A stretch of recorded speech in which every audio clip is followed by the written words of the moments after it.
What's up, y'all? Y'all know who it is. You know what it is. This is your boy JP coming to you with the 2010 Kia Optima, and I'm gonna show you how to take this radio out. First thing you want to do is take your panel removal tool or a flat profile.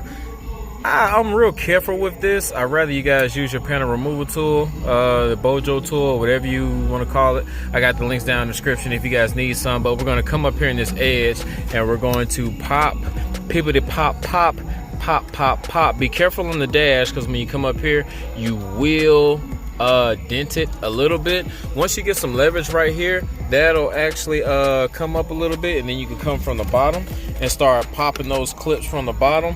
Once you get all that stuff done, well, gotta come over here in this little section.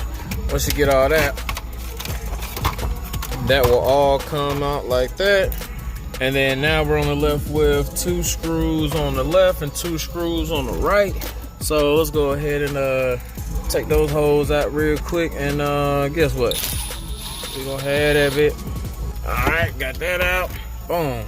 Go ahead and just take these harnesses out. She'll be done. Be done with it. Done with it. Shoot. Alright guys, so we already installed our radio inside our dash kit. This is the Kenwood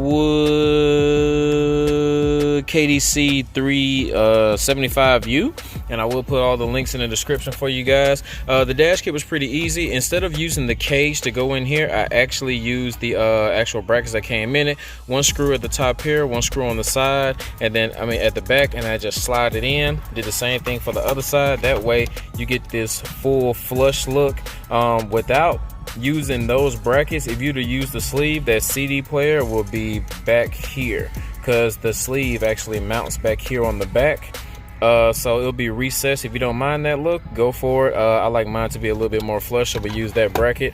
Now I know what you're thinking, I didn't actually go over the wiring. Well, in order to make these videos just efficient as possible and make them short and sweet, I actually made 1 video for you guys over there in that card. Actually, there's a whole playlist of how-tos over there in that card, over there in the cards, that you can go watch, so you can learn how to wire up a radio yourself. And the reason I do that is because some people know how to wire up a radio, they just don't know how to get their factory radio out. So I make it short and sweet for them. And for the guys who need a full tutorial, I got a whole playlist of how to do those things in those cars, because wiring up a radio is the exact same way every time, literally. So you guys know I have over 100 different videos of pulling these radios out and putting new ones in, and I just don't feel like going over the explanation of this every single time. So I made 1 video on how to do that in that card, and you can watch that. So I got it all nice and neat. It's all tidied up, and I'm about to go ahead and install it. So let's see what it looks like when it's all said and done. All right, so I just set the dash kit back in, just put those 4 screws back in there, and now we are going to just pop that back on, and it should fit just as flush as it did when we took it off.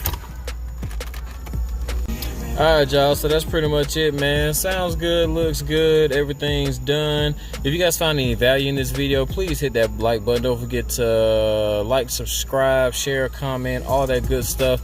The links are in the description if you guys want to get all this stuff yourself. There's also cards in the corner if you want to know how to do all these other things like backup cameras, remote start, speaker installs, all that good stuff, man. Until next time, it's your boy JP signing out. I will catch you at the next car.